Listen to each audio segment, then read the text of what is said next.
Good morning 11th class student. आज हम अपना लास्ट फंडामेंटल राइट के बारे में डिस्कशन करेंगे and this is the cultural and educational right. जो सांस्कृतिक से संबंधित सांस्कृतिक और जो शैक्षिक अधिकार है उसका हम यहाँ पर डिस्कशन करने वाले हैं। जैसा कि आप लोग जानते हैं कि हमारा जो देश है, भारत हमारा देश विविधताओं से भरा हुआ है और ये जो विविधताएं हैं एक तरीके से यही हमारी क्या है, मजबूती हैं। और इन्हीं मजबूतियों को बनाए रखने के लिए जो अल्पसंख्यक हैं, माइनॉरिटीज़ किन्हें कहा जाता है, जिनकी संख्या कम होती है, चाहे वो भाषा के आधार पर है चाहे वो धर्म के आधार पर है, वो क्या कहलाएंगे, माइनॉरिटीज़ के अंदर इंक्लूड किए जाएंगे। तो भाषा या धर्म के आधार पर जो अल्पसंख्यकों को संरक्षित रखा जाए, ऐसे अधिकार ही जो हैं इसके अंदर सम्मिलित किए गए हैं। Is it clear to you now? Today we will discuss about the article number 29 and article number 29 and article number 30. After that we will discuss about the article number 32. These are the constitutional remedies. आप इन्हें संवैधानिक उपचार भी कहेंगे मौलिक अधिकारों के लिए। तो आज जो है, आज हम ये डिस्कस आपके साथ करने वाले हैं। तो देखिए, let's start our lecture. Cultural and educational right, सांस्कृतिक एंड शैक्षणिक जो अधिकार है उसके बारे में। तो first you have to write down about the, this is from 29 article to 30 article. कहाँ से कहाँ तक है ये? 29 टू 30 आर्टिकल तक। तो 29 आर्टिकल लिखिए यहाँ पर। Protection of language, protection of language, culture of minorities. Hindi में लिखिए, अल्पसंख्यकों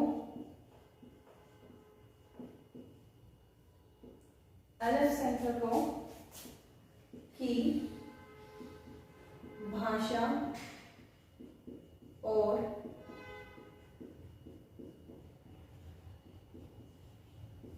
संस्कृति की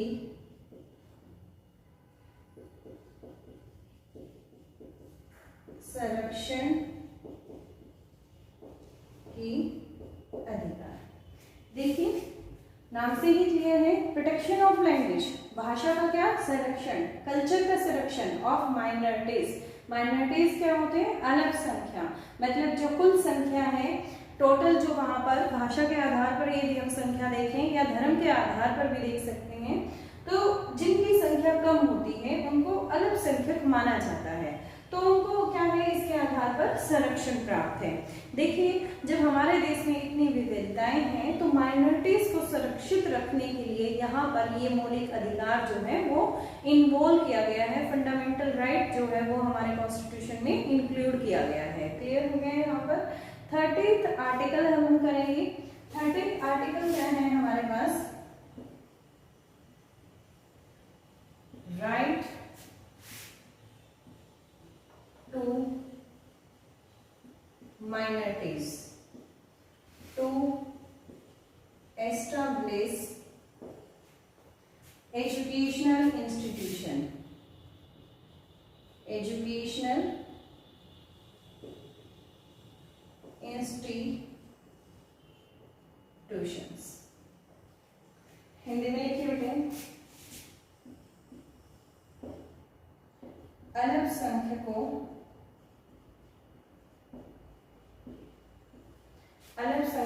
को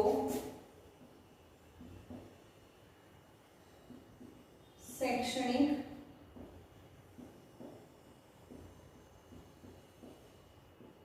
संस्थाएं स्थापित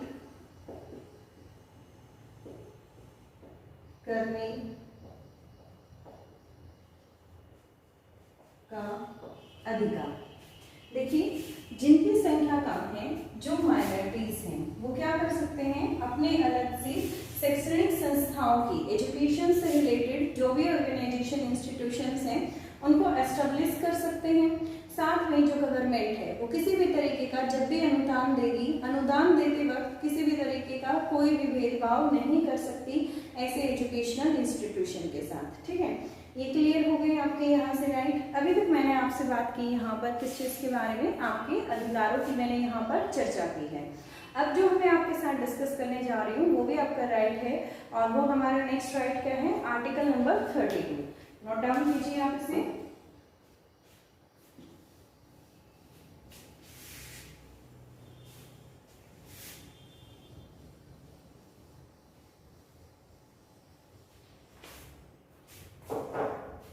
देखिए, लिखिए article number 32, right to constitutional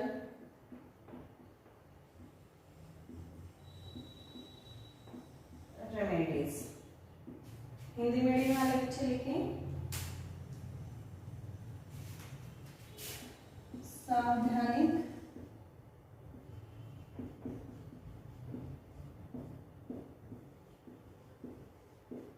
उपचारों का अधिकार। सावधानिक उपचारों का अधिकार का मतलब क्या है, देखिए उपचार का मतलब ही आप यहाँ से समझते हैं रेमेडीज। दिस इज नेकेस मीन्स कोई डिजीज होती है तो उसकी ट्रीटमेंट के लिए उसका उपचार किया जाता है।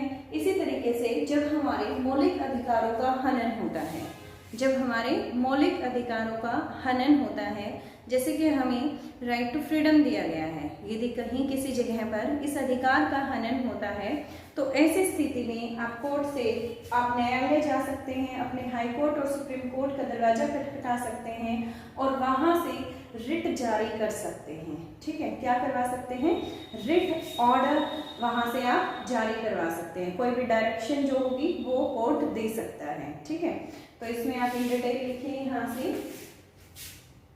Right to move the courts to issue direction orders या फिर रिट्स फॉर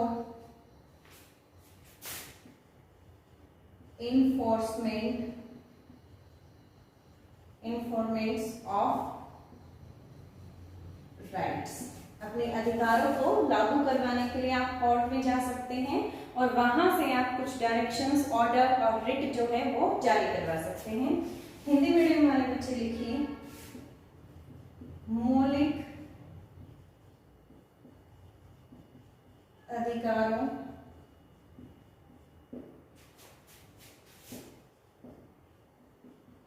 को लागू करवाने के लिए न्यायालय में जाने का अधिकार। अपने मौलिक अधिकारों को लागू करवाने के लिए आप न्यायालय में जा सकते हैं, कोर्ट में जा सकते हैं। फिर इसके बाद अब मैंने यहाँ पर कहा कुछ ऑर्डर्स होंगे, कुछ डायरेक्शंस होंगी, but there is a different word which is writ. Writ जारी करवा सकते हैं। रिट्स क्या होती हैं उनके बारे में हम इन डिटेल में स्टडी करेंगे। In our constitution there is 5 writs. यहाँ पर कितने रिट्स हैं, 5 रिट्स हैं, जिनके बारे में हम यहाँ पर इन डिटेल स्टडी करने वाले हैं। ठीक है, 1 बाय 1 स्टडी करेंगे। तब तक के लिए आप इसे नोट डाउन करें। चलिए बच्चों, अब हम अपनी रिट्स के बारे में यहाँ पर स्टडी करेंगे। तो हेडिंग डालिए आप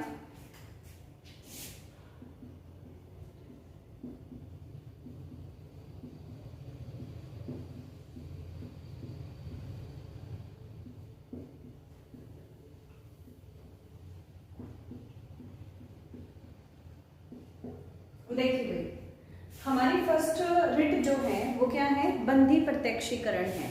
बंदी प्रत्यक्षीकरण की रिट क्या होती है, जब किसी व्यक्ति को गिरफ्तार गिरफ्तार कर लिया जाता है और न्यायालय को लगे कि ठीक है या नहीं है, मतलब जब भी किसी व्यक्ति को अरेस्ट किया जाता है विदिन 24 आवर मजिस्ट्रेट के सामने ले जाया जाता है। यदि सपोज करो किसी व्यक्ति को अरेस्ट कर लिया गया है और उसे न्यायालय के समक्ष नहीं लेकर गए हैं, मजिस्ट्रेट के सामने नहीं लेकर गए हैं, तो ऐसी स्थिति में वो व्यक्ति जो है कह सकता है कि उसके मौलिक अधिकारों का क्या हुआ है, हनन हुआ है। ये मैंने आपको 22 आर्टिकल में भी बताया था कि कुछ संरक्षण जो है, जो व्यक्ति गिरफ्तार हो जाता है उसको कुछ संरक्षण प्राप्त होते हैं, कुछ प्रोटेक्शंस उसको मिलते हैं। तो इन्हीं प्रोटेक्शंस के अंतर्गत उसका जो यहाँ से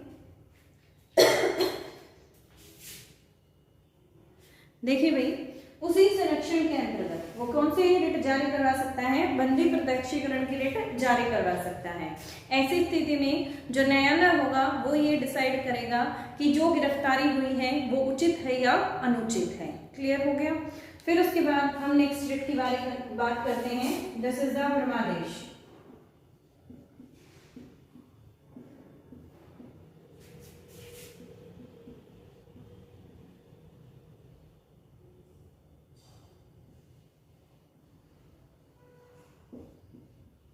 देखिए, जो सेकंड रिट है वो क्या है, परमादेश है। जब भी कोई भी सार्वजनिक अधिकारी होगा, पब्लिक ऑफिसर होगा और वो अपने कर्तव्यों का वहन नहीं कर रहा है, ठीक है, मतलब अपनी ड्यूटी को अच्छे से नहीं कर रहा है और उसकी ड्यूटी को अच्छे से न करने की वजह से किसी व्यक्ति के मौलिक अधिकारों का हनन हो रहा है, तो ऐसी स्थिति में कौन सी रिट जारी की जाती है, परमादेश जो रिट है वो जारी की जाती है। क्लियर हो गया। अब उसके बाद हम थर्ड रिट पढ़ेंगे। थर्ड रिट क्या दे रखी है आपको, निषेध आदेश।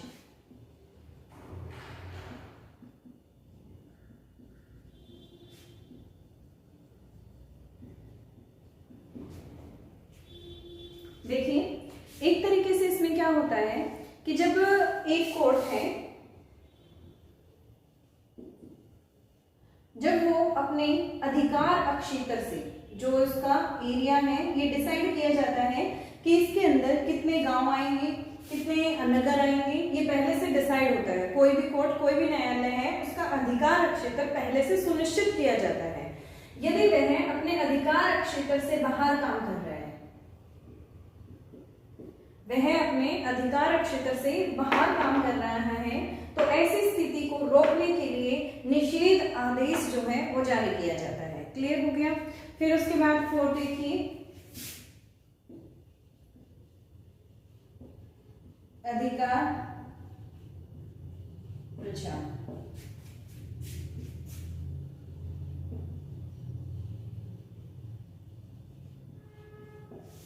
अधिकार परीक्षा में क्या होता है, देखिए नाम से क्लियर है, अधिकार परीक्षा, परीक्षा मतलब पूछना, ठीक है।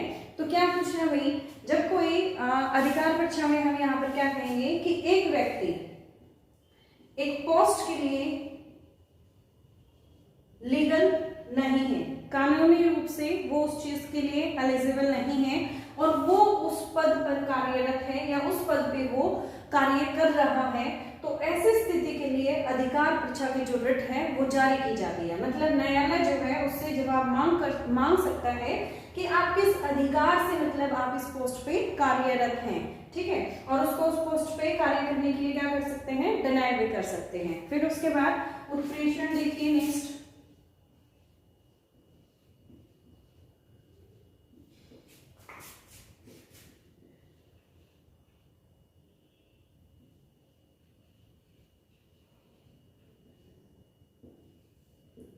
देखिए भाई, उत्प्रेषण में क्या होता है, उत्प्रेषण एक ऐसी रिट है, जनरली आपने बहुत बार सुना होगा, कुछ केसेस वगैरह होते हैं कोर्ट के अंदर, कुछ मामले होते हैं, कुछ केस होते हैं जो निलंबित होते हैं, पेंडिंग ऐसे ही पड़े रहते हैं, ठीक है।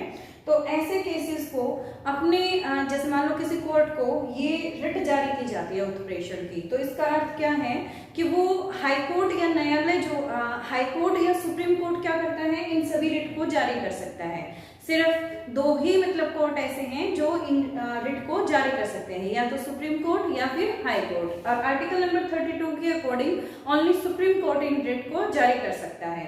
तो देखिए ये क्या करेंगे यहाँ पर कि मान लीजिए कोई एक कोर्ट है, इसमें बहुत सारे पेंडिंग मामले हैं, ये कोर्ट है और इसमें क्या है, पेंडिंग मैटर्स पड़े हुए हैं, केसेस हैं। तो इनको रिट जारी की जाएगी कि आप अपने जो वरिष्ठ न्यायालय है जो आपसे ऊपर है, ऐसे न्यायालय में इन केसेस को ट्रांसफर करें। ठीक है, क्या करेंगे, जो ये वाला कोर्ट है जिसको रिट जारी की गई है, तो जो भी इससे वरिष्ठ है, जो भी इससे ऊपर है, उस न्यायालय में अपने उससे ऊपर, जैसे कि आप तहसील कोर्ट से ऊपर कौन सा कोर्ट होता है, डिस्ट्रिक्ट कोर्ट होता है, डिस्ट्रिक्ट से ऊपर की यदि हम यहाँ पर बात करें तो फिर हम कहाँ चले जाएंगे, हाई कोर्ट में चले जाएंगे। हाई कोर्ट से सबसे ऊपर जो है वो कौन सा है, सुप्रीम कोर्ट है।